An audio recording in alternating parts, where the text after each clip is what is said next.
Maybe you need some Bob Ross reference, eh? Yeah. Let's go up to the canvas here. Dark Seed. Dark Seed War was just beautiful. I'd like to think so. Weird science, crime, suspense, that kind of stuff. Where's my royalty check? We were told by a fellow Canadian that Jason Fabok is a sweetheart and literally the nicest guy in comics. Hey. Welcome all you Sheehanites to a very special episode of Sheehan is Dead Comics. You've heard of Jack the King Kirby. You've heard of the King of Pop.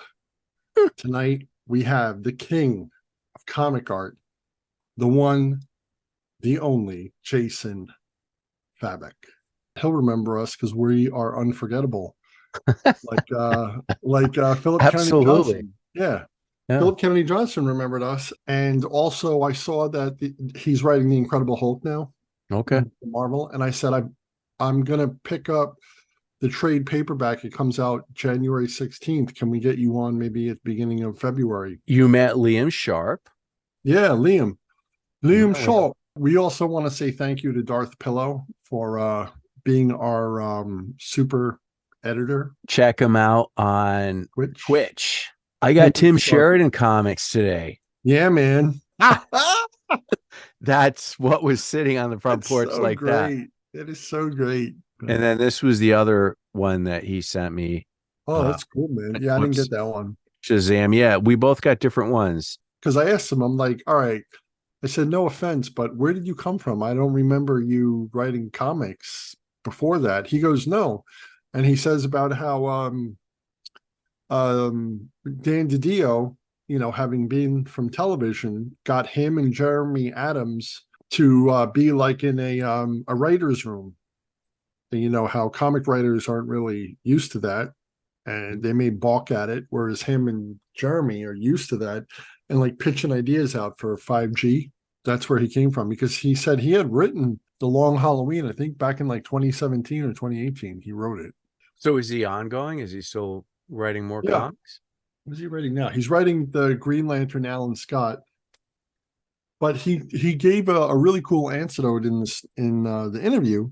Yeah. Because Flashpoint Beyond, I thought this was a Geoff Johns deal, because Geoff Johns wrote Flashpoint, and which was adapted by someone else into the animated movie.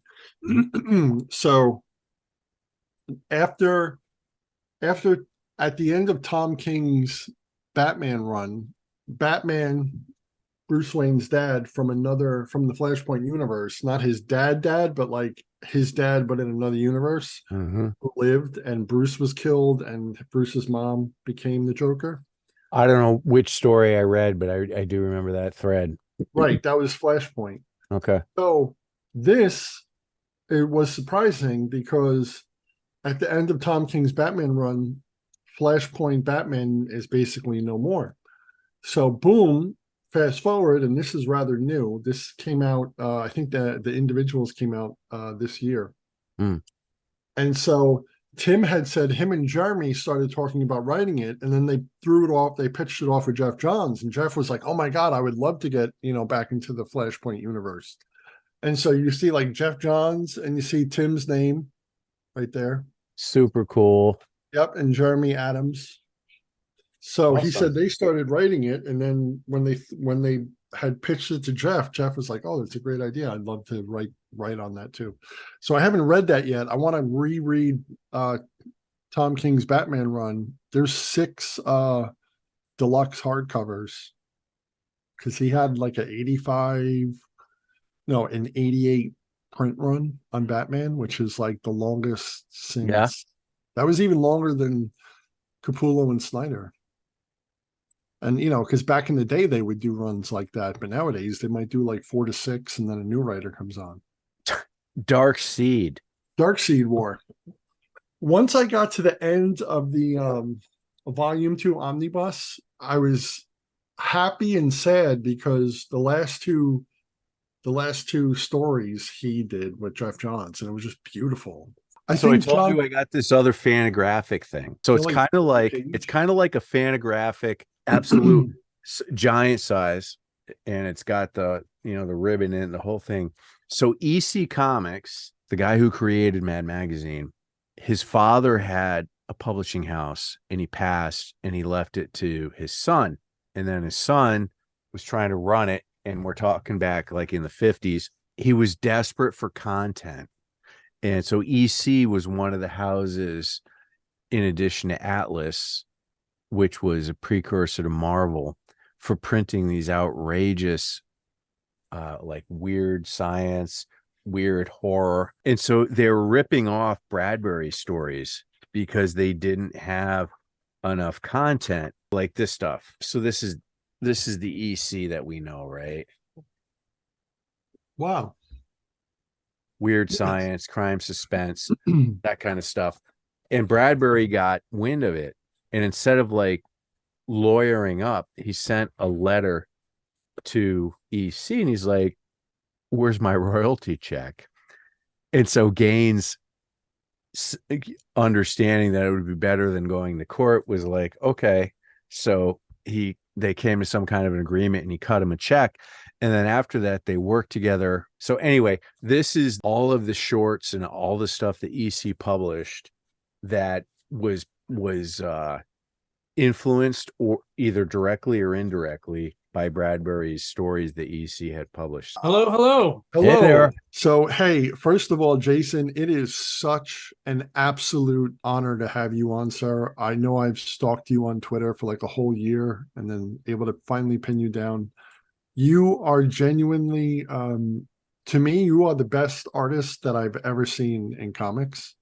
And I've been collecting since the early 90s. So like the whole Jim Lee Silvestri thing, your art is a real treat to behold. And I've been wanting to talk to you for so long. So thank you so much. Thank you. I really appreciate that. I don't believe I'm the best artist out there, but that's I okay. Really, I appreciate don't that. believe it. I know it. It's cool, man. Okay. So, well, I want to see if you can guess who said this. Okay, you ready? We were told by a fellow Canadian that Jason Fabok is a sweetheart and literally the nicest guy in comics. Can you guess who told us that? Was it Brad Anderson? Yes, it was. Yeah. It sure was. It sure was. It sure was. That's funny. Yeah. Brad was a real, what a treat Brad was. What a nice guy. So Yeah, Brad's awesome. he really is. He really is. And he stayed on with us, and he was showing us, like, but at his desk behind his chair with all the art, he was like taking pieces off the wall and showing us. And he showed us the Doomsday Clock with the pancake mix. That was super awesome. We were floored by that, man. Yeah. It was fun. Yeah. He's probably, in my opinion, he's the best colorist in comics. Is he like your go-to guy? Oh yeah. Yeah. Yeah. I consider him just as much part of my artwork as my pencil lines. Like if I didn't have him there, I think it would lose so much of what the visual that I see in my head. It's like I don't even tell him. I can give him a piece of work and he'll just automatically do the colors exactly the way I was thinking in my head.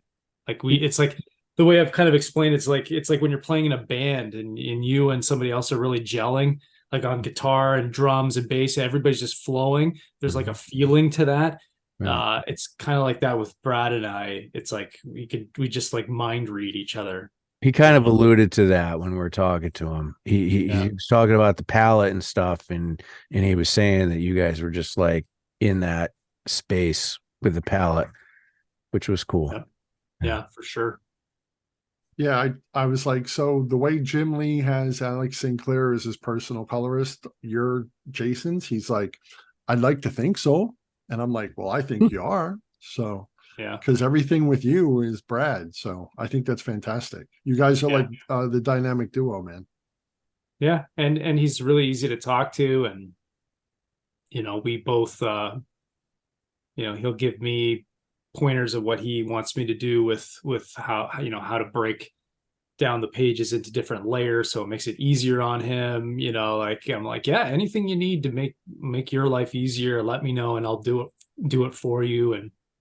And so we really just I always like, again, I see him as part of the we're a team. I'm not just a singular guy just doing art. Where it's me and Brad. Like it's the two of us. We work together, and I don't want to work with anybody else really. He's the only guy, you know. Cool. That's awesome. Same thing goes with like Geoff Johns too. It's like once you kind of find those teams, that team that you really click with and you're collaborating with, you can't, like, it's so hard to find that. It really is. Like, I've worked with a lot of great writers, but I've never worked with somebody like Geoff where I've clicked with him. We're on the same page creatively. We're on the same page about a lot of things personally. You know, we both, you know, he's about 10 years older than me, and Geoff, he's always like, you know, he'll say, I don't want to embarrass you, Jay, but I always think about you. I think of you like as if you're my little brother, you know. And then he'll go on to tell me some life lesson that he's learned. Don't do this in your life, you know. And he'll tell me, and I kind of see Geoff as like a big brother like that too. We kind of have that relationship that we've built, and we can be open with each other, even when we don't agree with each other on certain topics or things. But we just have a great creative partnership, and you can't, like, there are artists who have worked their entire careers who have never found that. You know, a lot of artists in the industry, they look for and they search for this kind of a partnership, and you know, a lot of guys never find it their whole career. And I've been blessed enough to have found it with Geoff and with Brad, and the way that we work together. And you know, I consider myself very lucky and blessed to have these opportunities to work with people that you like, you know, that you're close with, and you can do quality work. Yeah. The creativity, we're all aligned up, and we're going, and we're, you know, it's great. It makes work a lot of fun, you know. And you also care about the project that much more because you care about the people who are involved in the project with you. And so you want to do your best. Geoff wants to he wants to give me the best script he can, and I want to give him the best art that I can, so that he can, he'll do his dialogue passes, and he'll sometimes make changes and make the story better. And I want to give Brad the best art I can, so that he can do the best coloring that he can, and bring that extra, that it really bring it to life, you know. And so when when we were doing Three Jokers, it was like, sometimes we were sitting there thinking, like, you know, is anybody going to like this book? Like, I don't know, you know, we were kind of like, it was taking so long, but we were working so hard on it. And in the end, we were just like, you know what, even if nobody likes this book, whatever, we loved this. We had such a great time working on this together. And it's something that, you know, in the end, we were rewarded with a book that was critically and commercially well received. But, it was it was the process, and everybody kind of working together and working for each other that really, I think, made that project special. And, you know, it's something I think we had that on Justice League as well, and we have that on what we're doing now as well. So. All right. So you said Justice League and Three Jokers. I could go off on a tangent, but to respect what you had requested of me, let's talk about Ghost Machine first, and then let me indulge you on all that other stuff and geek out on you. So yeah, for sure. So what is, it's Rook is the way you say? Yeah. Rook Exodus. Now, is this your own personal creation? Are you writing it, drawing it, or just drawing it? I'm drawing it. Geoff is writing it. Okay. This is actually a project that's gone back. It's a character that I've been in my head, you know, since my late teens, early 20s. I've had this character in my head. And when Geoff and I finished Three Jokers, we were kind of thinking, like, what do we want to do next? And he started pitching me some different things, and I said, well, can I pitch you something? And I pitched him this character, but I didn't really have like a story or anything to go with it. And then he ended up just coming up with this whole world and universe, and then we were just off and running. We got really excited about that because it was something that we felt that we hadn't seen before. And that we kind of started diving into that way before this idea of Ghost Machine and the company was even formed. Like Gary and Geoff were doing Geiger, and they were kind of building that out. And so we were starting to build the Rook and this universe that would span out of that. And then about a year ago, we really started to get serious about talking about potentially creating a company and the whole thing with Ghost Machine is we are a company, we are a creator-owned company that does creator-owned books, but the creators own the company, which is different than anybody else. It's like a lot of people say, well, why not just publish your books through Image or whatever? But we would publish our book through Image, but we don't own Image. We have no say in where the company goes. We have say where Ghost Machine goes, what we publish, how we publish it. We have ownership in all of the rights to the characters and the books that we're doing. And so this gives a little bit of a different dynamic to the company and to what we're doing with the company and the books that we're publishing. And we're a comic book company first, but we're also looking at different media partnerships with film, TV, and that sort of thing. But we're not necessarily developing these books with the thought of like, oh yeah, we're gonna make movies on this stuff. In fact, some of the stuff, it's like Rook, it's such a big, huge concept. And I actually told Geoff, I said, like, look, I want to do a book where if somebody had to adapt this thing, it would be, you'd have to spend like $500 million just to make this thing because of the visuals and everything. Like, I want to make it almost impossible to adapt. Let them, if somebody wants to make a movie one day, let them figure out how to do it. I don't want to sacrifice and do a book that just looks like a Netflix pitch. I want to do a book that's going to be something that we can build on, and it's going to be nuts, and I can just go crazy wild with my imagination and storytelling and characters and all this sort of thing. And so that's kind of the thinking behind Ghost Machine. And we brought in like, we have Gary Frank doing a book with Geoff. We got Brian Hitch, who legendary creator of Avengers and all that kind of stuff. He's doing a book called Redcoat with Geoff Johns. We got Peter Tomasi, who's going to be doing he's doing a book with Francis Manipool that's it's more of a family story and an all ages book. We have books that are going to be announced coming up soon that are more classic horror kind of style books. Geoff's a really big fan of like horror movies and that kind of genre, and so he wants to tap into some of that. And we have another huge, like, AAA artist that's going to be announced soon that's joining us on that side of the field. And so how hard is it to bring in established folks into like this thing that's new? What are the mechanics of that to make it that they're like, yeah, I'll do that? Like, how risky is it or isn't it for someone like? In all honesty, we've found that everybody we've approached wants to join almost immediately. And I think it's because people are, I know myself, I'll speak for myself. I think a lot, like myself, I had felt like I accomplished everything I wanted to at DC. And I looked at DC and I looked at Marvel and I was like, is there really anything here that really excites me anymore? And maybe it's just because I'm jaded and I've done so many things.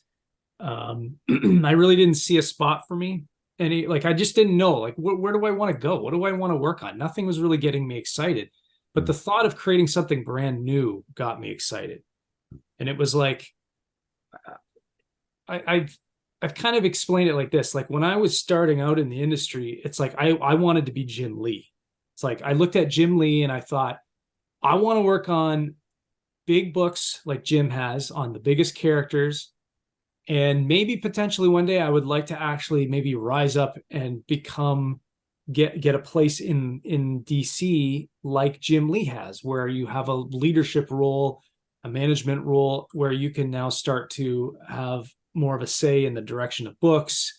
And like, I kind of saw myself kind of going that direction. But then a couple of years back, I really started to look at other creators. Like, I started looking at like Todd McFarlane, and I started looking at Mike Mignola.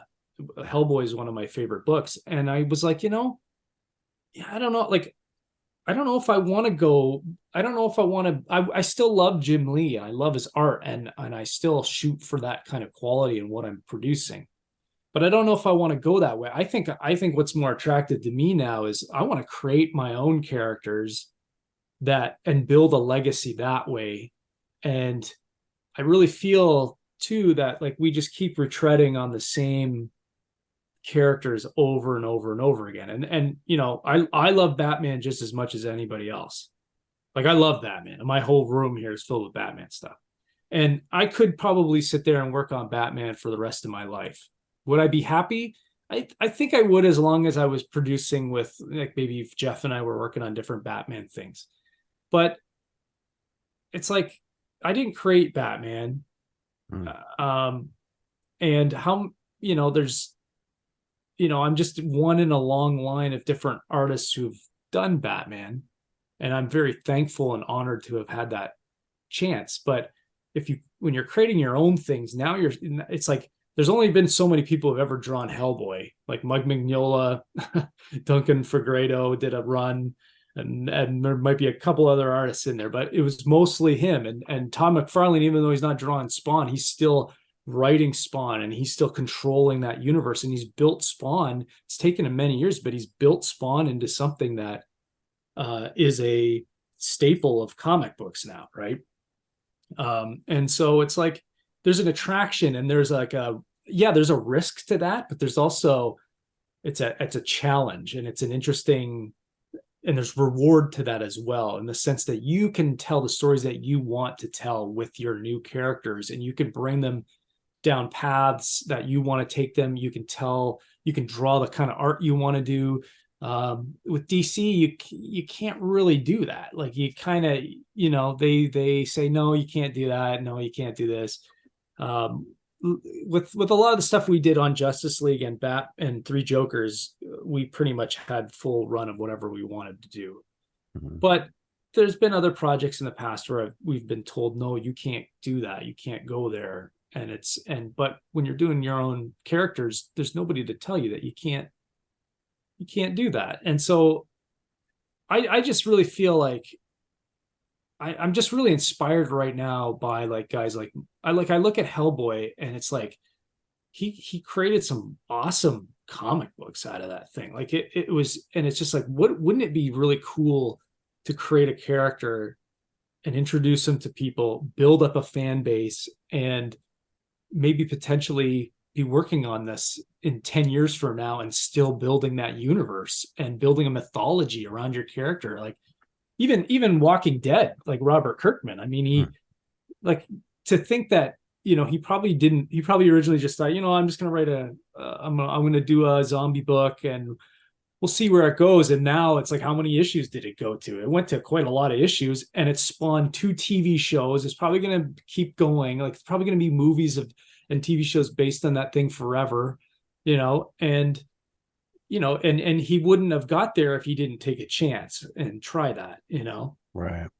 And so, going back to your question about getting creators on board, every creator that we talk to is hungry for that. Okay.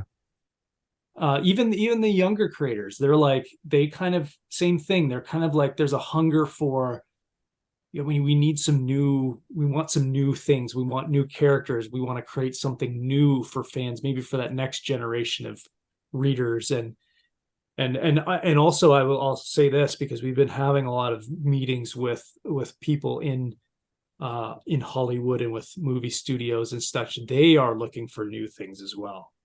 Sure. Like, they're hungry for new stuff. I think they're seeing kind of the waning of the superhero genre. Mm-hmm. They want things that are heroic, but they want more genre heroes instead of superheroes in tights, kind of thing. And so that's another like Ghost Machine. We have classic hero characters. We have Geiger, the Nuclear Man. We have Redcoat, who's like this immortal guy who's from like the Revolutionary War, and he gains immortality during the war, and he's lived up into our modern times. And it's like the whole joke is like, what if you had eternal life? What if you had immortality? Would you learn from your mistakes? It's like, well, what if you had a character who never learns from his mistakes? And so it's like, it's kind of funny, but it's also action packed and has a great storyline and great themes and great characters throughout history that he can interact with. And then Rook is kind of like my love letter to Star Wars and Mad Max and Westerns. And essentially it takes place on this planet that humanity genetically engineered everything and had total control out of everything using these helmets, and including animal life. And everything went bad on the planet. Most of the people got off the planet in an event called the Exodus, and Rook was left behind on this planet. He wears this helmet that resembles a bird mask, and he's able to neural link with crows and ravens. Oh, Brian, you're muted, Brian. Sorry about that. Thank you. Do you mind grabbing the picture behind you so we can put a face to your description? Yeah. So, as you were saying, so here's Rook. Yeah. So he's kind of like this scavenger guy on this planet, and he has this bird mask that kind of resembles like a crow, and he can control ravens and crows and blackbirds, and he can use them as his spies, or he can use them as his weapons. And so he's on this planet. He's like a scavenger. He's trying to build a rocket ship to escape this planet because it's dying. The world engines have failed, and the rivers are drying up. The animal life is dying, and he's like, I'm getting out of here. He's trying to run. And there are other characters on this planet who are also these, we call them wardens, and they have these animal helmets. And one of the characters is a character named Direwolf, and she has like a wolf helmet, and she has a whole pack of wolves that go with her around the planet. And she comes to Rook and essentially says, look, I think we can save this planet. I think I found a way that we can save this planet, but I need your help. And he's like, no, I'm getting out of here. This place has brought me nothing but misery. And essentially he has to make a decision. Is he going to stay and fight, or is he going to take flight? And really the theme of the book kind of goes down to that fight or flight that we have when things get tough in life. There's a moment when we have to take a kind of like stock of ourselves and say, like, am I going to fight through this, or am I going to run? Mm-hmm. And I think we've all dealt with that in our lives, and that's one of the themes of this. But this is all wrapped up in intense action and adventure, bullets flying, guns, cool vehicles and cars, animal like battles between like hordes of giant like bears versus giant warthogs, with characters controlling them, also fighting each other to the death, like in a forest, or in some old science installation that's like falling apart, hanging off a cliff. And we're kind of playing around with some of the mythology of this planet because everything was genetically modified by humanity. All the animals are bigger too. So if you go into a lake, here you might find a small little snapping turtle, but here on this planet, you go into a lake, the snapping turtle's the size of a house and it's trying to kill you, And so, it's like there's a lot of mythology to it, and there's a lot of fun and crazy visual kind of stuff that I don't think anybody's really done before. And but it's all wrapped up in a great action adventure, but it has some really cool themes, great characters. Is this published yet, or this comes out in April? This will come out in April. This is a project I've been working on for about 2 years, and it's going to be one of our launch books with Ghost Machine. So we're going to be launching all our books in April. We have a one-shot book coming out in January called Ghost Machine #1. and it's going to have short stories to do with all of our new universes, Geiger, Redcoat, Rook, and they're all kind of like just little introductory stories that introduce you to the characters and the universes and get people excited about the release of all these books starting in April. And so is Rook going to be like a monthly thing, or is it a collected, or what is it? It's going to be, it's not going to be a monthly, only because I want to be the only person who draws it. So, but it'll probably come out. It's going to come out in monthly installments. Probably the first 6 issues, then there might be a little bit of a break. Then the next, kind of the way Mike Mignola did it with Hellboy. You would have like here's a mini series. Here's another one. Here's another one. Here's another one. Some of the books like Geiger will be monthly books, and probably Redcoat too, because Brian Hitch can draw like you've never seen. He just whips out stuff like so fast. I can't even believe it. I'm slower, and I'm also one of the one of the tough things about this is I have to design everything. I'm designing cars and vehicles that are sci-fi mixed with animal kind of looks, I have to come up with these helmets for all these characters, and how do I make them look kind of sci-fi and out of metal, but they also got to kind of look like an animal. When Geoff says like, here's a base in a swamp built out of an old hydroelectric dam, it's like, well, what does that look like in a space sci-fi universe?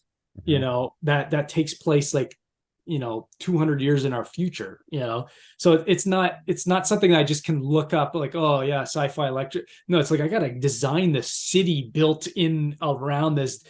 So it takes forever to draw this stuff, but it looks really cool when it's done. One thing that was stumped me for like a week was Geoff said there's giant turtles in the swamp that have machine guns and like artillery turrets like strapped to their backs with riders and everything on top. It's like, what does that look like? So I'm like going back and I'm looking at old cartoons like Dino Riders from like the 80s, and I'm trying to tap into like, oh, there were some cool designs I remember, and like, let's see if I can bring some of that influence in. And it's just a very different book. With Batman, you know what you're supposed to draw, right? You've got reference material. Yeah. With this, it has to come out of my head. And sometimes I'll draw it, and then like 5 pages later, I'm like, I got a better idea. So then I got to go back and like redraw things, or change the way the helmet of a character looks, or change a design element.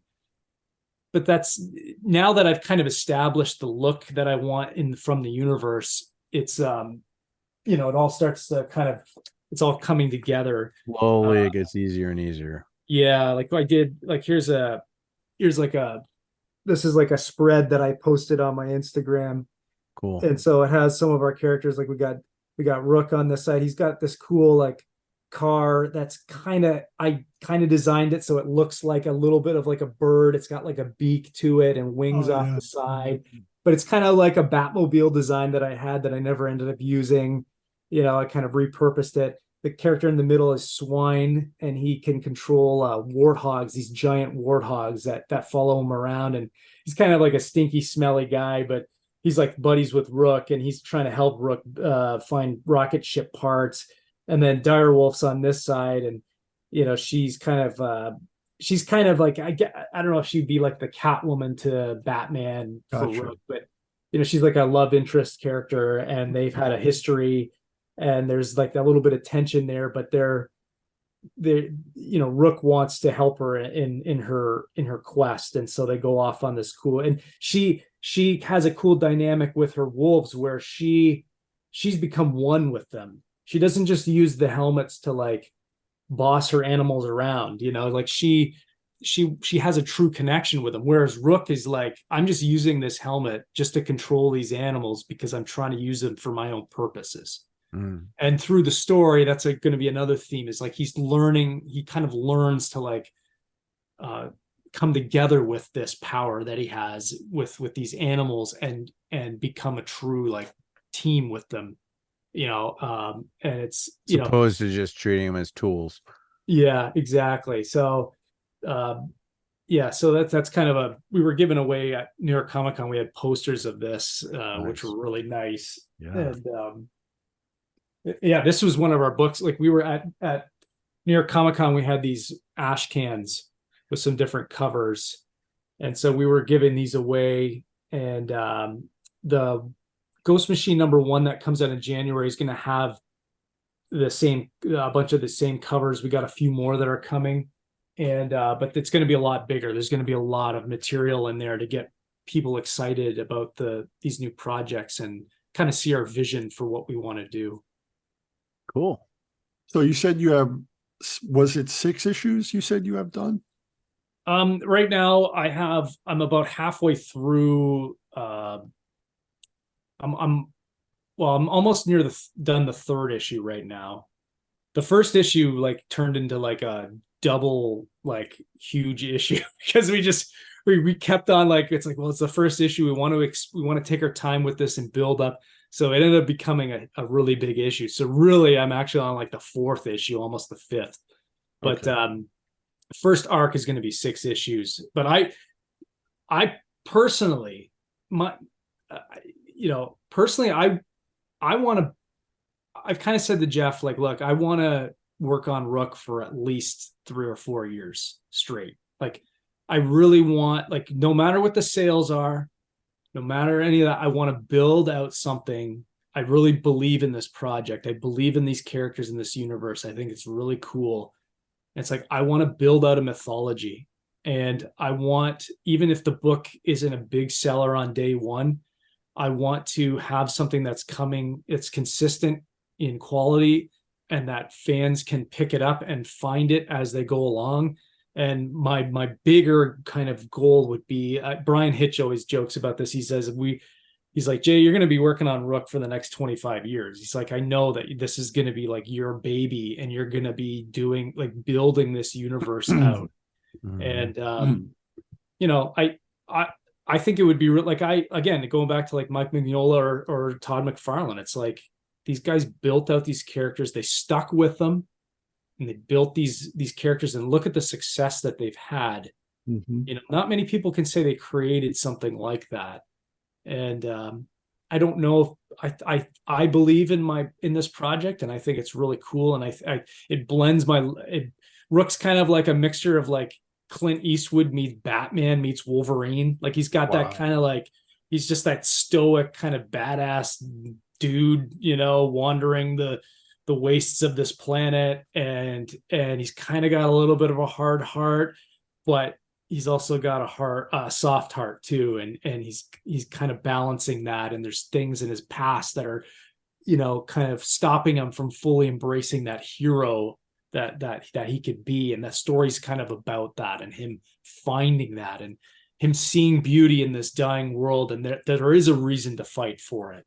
And it kind of goes with our own world, and yeah, there's lots of things that are happening, but there's still beauty, and there's people, and there's love, and there's all kinds of great things in this world that make it worth fighting for.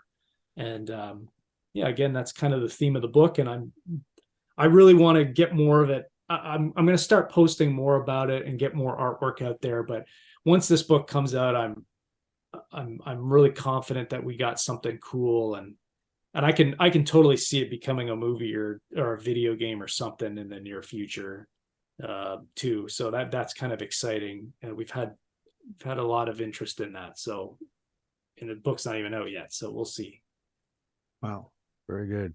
Wow. So I don't mean to ask you a silly question. However, indulge me. So do the masks ever come off, or is it like the Mandalorian? No, the masks come off. Yeah. Okay. So you'll see the actual characters, what they look like, and yeah. Okay. Yeah. Get like Rook, I kind of based him off of, like, he kind of looks like a mix of like Clint Eastwood and Brad Pitt from that movie Fury. Just like a tough dude. He's got scars all over his face. I imagine that he got attacked by his birds quite a lot over time. and so yeah, and all, like, kind of a funny thing too is I said, I was like, we got to take these helmets off, Geoff, because they're really hard to draw. Like, I need a break every once in a while. Let's take the helmets off so I can just draw a human face. you know. But yeah, it's actually one sec. I'll show. I'll Yeah, go please. grab some. Please.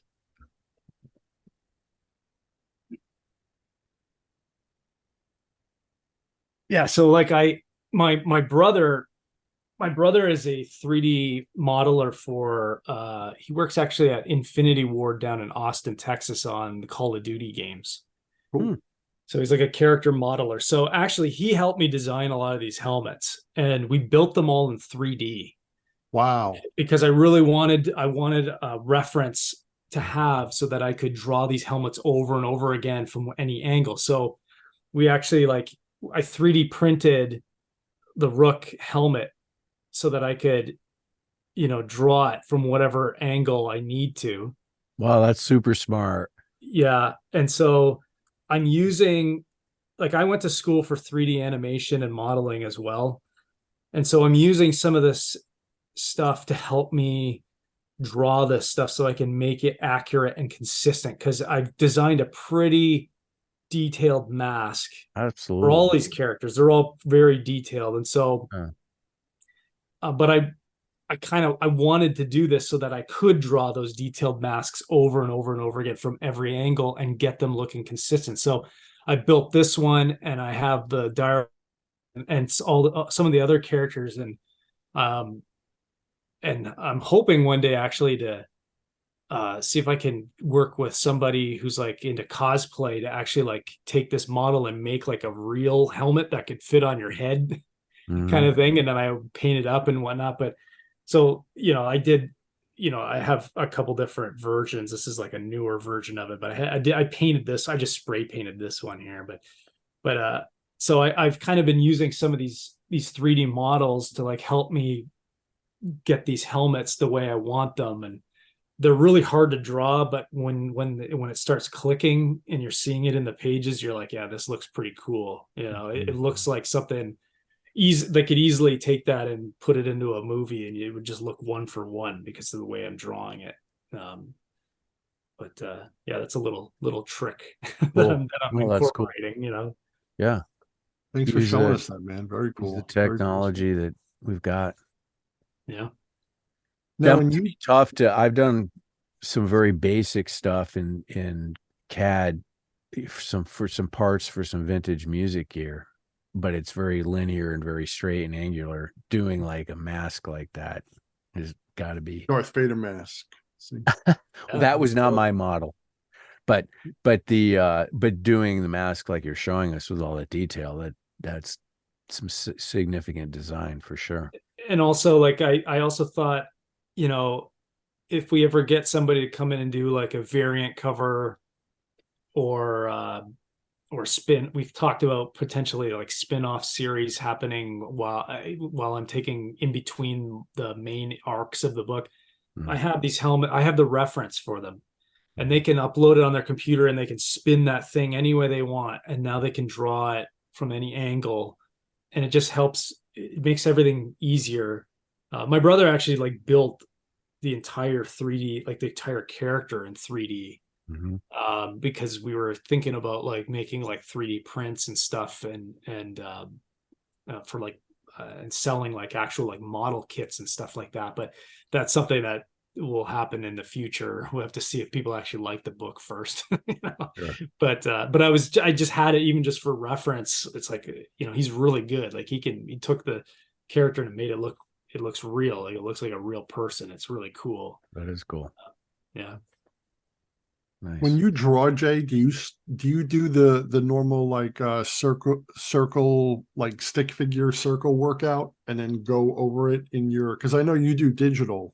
You do it digitally as opposed to like blue, light table and all that. Like yeah, it's even working digitally, you still do it the same kind of way. The only thing that's different really is you're using layers. So like you'll do a rough layer and then you turn and create a new layer and then start drawing over top of that to get the figure down the way you want. What's the primary tool that you're using? I use it was called Manga Studio. Now it's called like Clip Studio Paint or something like that. Okay. But I use like an older version of Manga Studio because that was the one I purchased years ago, and I refuse to upgrade it, even though I probably should. Is that But is that vector or is that pixel? it's pixel. You can work in vectors within it, but I just work in pixels, and then Yeah, I mean, I don't know anything about it. I know a little bit about Photoshop, but I was just curious, like, is it, I'm not an artist by any means.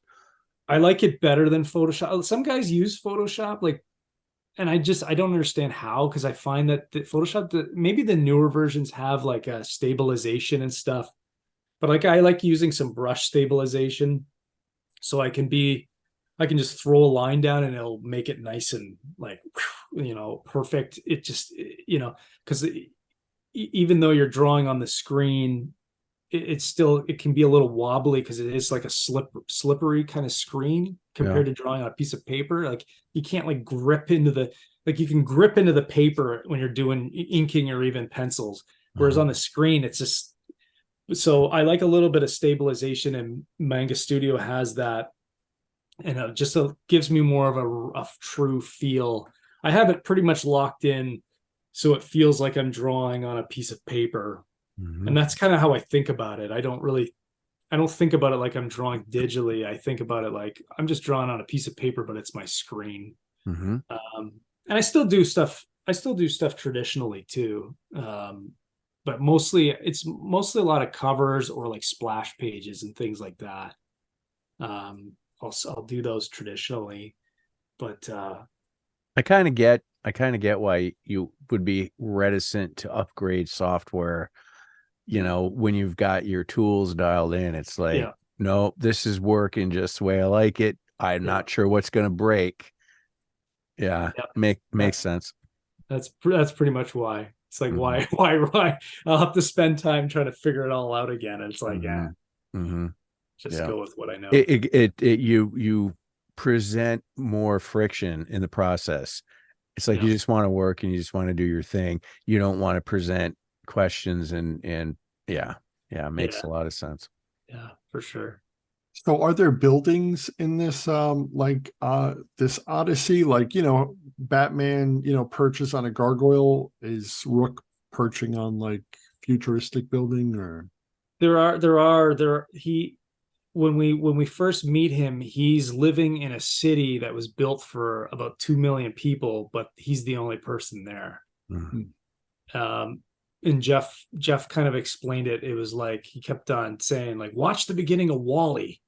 The beginning of Wall-E, he's like in this city that he made, like that's the feel. I want, like, we're gonna show like a day in the life of Rook and how he's going out and he's scavenging food and he's scavenging parts and he's, and he's exploring the city to find food and bottles of whiskey that he's finding out of people's cabinets and stuff like that. And so you got this sci-fi city, but it's all like destroyed. There's like rocket ships from when people were trying to escape crashed, into buildings and laying around the wilderness outside. But the one thing that's different with this is I'm drawing a lot of wilderness trees. The planet, everything kind of going back to like the whole Western idea. It's like we wanted the world of this planet to feel like North America, Wild West. So it's like all the animals are very North American based at this point in this, where we first started in the series. So crows and deer and horses and bears and wild boar and snakes and snapping turtles. And the same goes with the locations that he explores. A lot of fir and pine trees, and want to really make it feel like Montana or Alberta, Canada, that kind of a feeling. And so that's a different, because with Gotham, like working at DC, I very rarely drew any trees. It was always like buildings. And it was actually kind of a shock, because it's like, I got to learn how do I compose an image with trees? How do I show a deep forest without overdrawing the heck out of it and making it look like a mess? And so I've been looking at a lot of different artists. I've discovered a couple. Let me see here. I discovered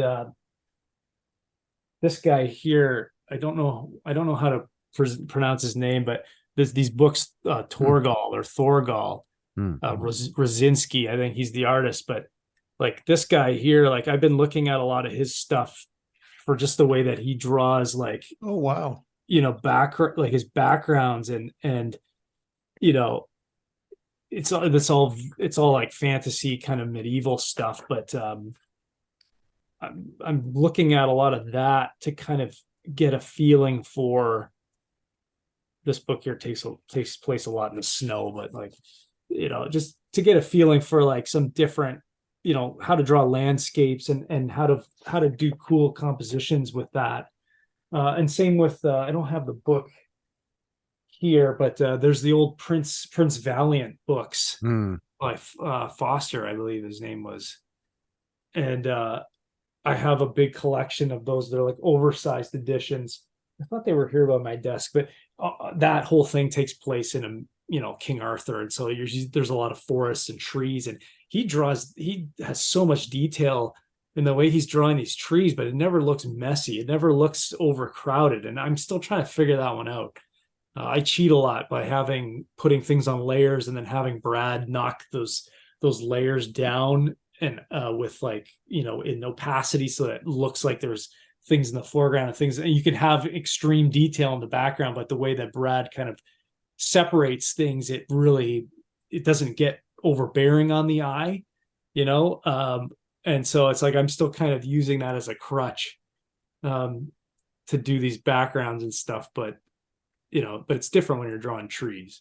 Maybe you need some Bob Ross reference, eh? Yeah. Get my paintbrushes out and start. Yeah. Happy little accidents, right? Yeah. Put a little tree right here. Yeah. That's kind of what I think about. I'm like, I need a little tree right here. Yeah.